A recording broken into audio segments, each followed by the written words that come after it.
Sénégal, bonjour. L'aile Ouldundel à la une de la tribune. Le journal du groupe des médias révèle que Karim Wade demande un audit aux bailleurs de fonds. Et dans le fond, il est question d'après la tribune des finances publiques avant le groupe consultatif de Paris. Ainsi, le nouveau pari que veut gagner Wadfils, d'après le quotidien, c'est vilipender Nyangal National auprès des partenaires financiers du Sénégal via une lettre adressée au groupe consultatif de Paris. En tout cas, Karim expose Macky sur scène, c'est le titre qui barre la une du quotidien.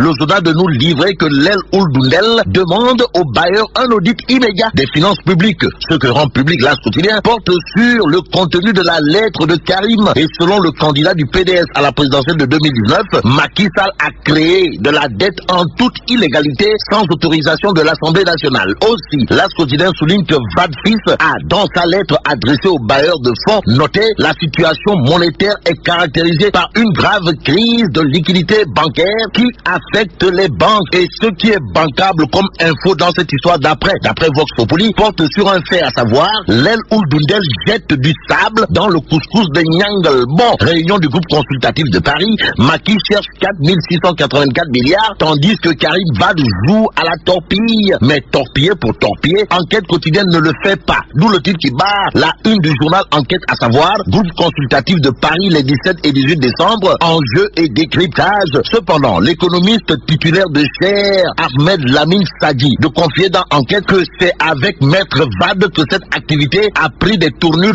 folkloriques. Ne point versé dans le folklore, Moustapha Guirassy alias Moriba a d'après les Échos envoyé des missiles Scud et des Tomahawk en quantité industrielle s'il vous plaît dans le maquis. Macky Sall n'est certainement pas un anthropophage mais un chronophage, dit-il Moustapha Guirassy alias Moriba dans les Échos. Le journal de noter d'autres propos de Guirassy Moustapha qui dit Billahi Wallahi Watallahi avec Macky Sall, le machiavélisme s'est découvert une nouvelle orthographe pour ne pas faire dans l'orthographe la grammaire ou la conjugaison. Les Échos révèlent investi candidat Moustapha Guirassy alias Moriba pylône Macky Sall hier. Aujourd'hui, Sud Quotidien revient en long et en large sur l'enquête autour du scandale financier supposé de 29 milliards au Prodac. Pourquoi faire? Eh bien, pour nous informer que Deketeyo, l'OFNAC mène la danse à ceux ou celles qui font la danse du ventre plein nègre content avec l'argent du contribuable. Sud Quotidien note ce qu'a déclaré Sénabou Ndiaye Diakhaté sur le Prodac, à savoir, nous avons déjà commencé à entendre les mis en cause dans cette affaire. À propos de l'affaire des malversations présumées au Prodac, Libération révèle l'enquête sans objet de l'OFNAC.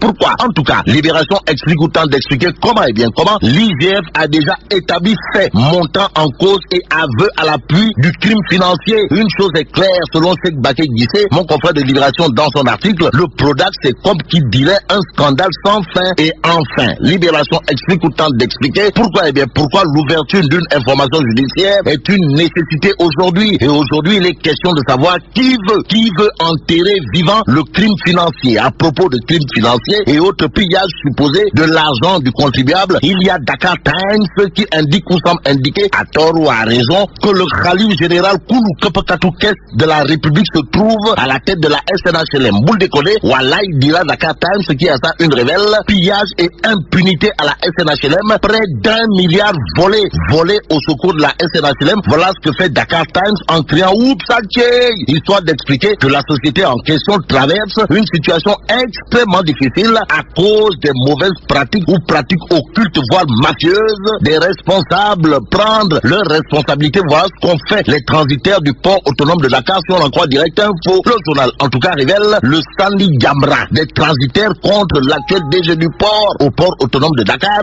Direct Info nous informe que les transitaires sont en colère d'Indiens contre l'actuel DG en regrettant bien entendu le départ de l'ex-DG du PAD et celui des douanes. Ça veut dire quoi? Eh bien, ça veut dire d'après Direct Info que les transitaires considèrent à plus d'un titre que l'actuel DG du port autonome de Dakar est bon que pour la casse, tandis que le docteur Cheikh Kanté a été super bon. Ce qui est bon à savoir gravite autour de la manifestation des populations de Guédiouaï pour l'érection de cimetières dans leur localité, informe Direct Info. Sur l'info en question, le Témoin quotidien souligne la déclaration de Ngalaf Babacar Mbaye du mouvement Sauver le Sénégal, à savoir Guédiouaï réclame 15 ces cimetières. En attendant, passons à Source A qui révèle ça sent la triche autour des chiffres avancés dans la collecte des parrains. Pour ce faire, Source A explique comment Aïda Mbodj entend faciliter la tâche au Conseil constitutionnel. Bon, terminé. terminons avec 24 heures qui nous livre pour se positionner en tant que directeur de campagne. Le PM Boun Abdallah Dionne réinstalle la guerre à Kaola. Et là, mais la Tchedong de. Va-t-on vers un qui fait un éclair final entre Boun Abdallah Dionne et Mimi Touré pour le poste de directeur de campagne de Macky Sall